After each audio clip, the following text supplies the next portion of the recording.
ધૈર્ય. જીવનમાં સફળતા માટે સૌથી વધારે જો જરૂરી હોય તો એ છે ધૈર્ય. ક્યારેક ક્યારેક લાંબા સમયગાળા પછી સફળતા મળે છે, એટલે ધૈર્ય રાખવું જરૂરી છે. મિત્રો, એક વ્યક્તિ ખૂબ જ દુઃખી હતો. તે મહેનત તો કરી રહ્યો હતો, પરંતુ વધારે રૂપિયા કમાવામાં સફળતા મળી નહીં.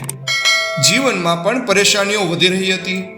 અનેક કોશિશ પછી પણ સમસ્યાઓ દૂર થઈ રહી નહોતી. અસફળતા અને ધનની ખામીના કારણે તે નિરાશ રહેવા લાગ્યો હતો. એક દિવસ તે વ્યક્તિના ગામમાં સંત પહોંચ્યા.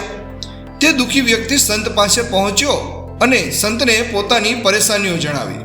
સંતે તેની બધી વાતો ધ્યાનથી સાંભળી અને કહ્યું કે તારે ધૈર્ય જાળવી રાખવું જોઈએ. ક્યારેક ક્યારેક સફળતા મળવામાં સમય લાગે છે. સંતે દુઃખી વ્યક્તિને સમજાવવા માટે એક કથા સંભળાવી. એક બાળકે એક જ સમયે પોતાના ઘરમાં વાંસ અને કેક્ટસનો છોડ વાવ્યો હતો. બાળક રોજ બંને છોડને બરાબર પાણી આપતો અને દેખરેખ કરતો હતો. થોડો સમય વીતી ગયા પછી કેક્ટસ તો જલ્દી મોટો થઈ ગયો, પરંતુ વાંસનો છોડ જલ્દી મોટો થતો નહોતો. બાળક થોડો નિરાશ થયો, પરંતુ તેણે પોતાનું ધૈર્ય જાળવી રાખ્યું. છોડની દેખરેખ કરવાનું શરૂ રાખ્યું. હવે કેક્ટસ ઝડપથી વધવા લાગ્યું હતું, પરંતુ વાંસનો છોડ તેવો જ રહ્યો હતો. છતાં યુવકે હિંમત હારી નહીં અને દેખરેખ કરવાનું શરૂ રાખ્યું. થોડા દિવસ પછી વાંસના છોડમાં થોડો ફેરફાર જોયો. આ જોઈને બાળક ખુશ થયો.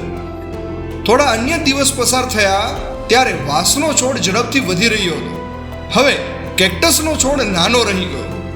સંતે કહ્યું કે ક્યારેક ક્યારેક થોડા કાર્યોમાં મોડેથી સફળતા મળે છે, એટલે ધૈર્ય જાળવી રાખવું અને પોતાનું કામ કરતા રહેશો તો સફળતા ચોક્કસ મળશે.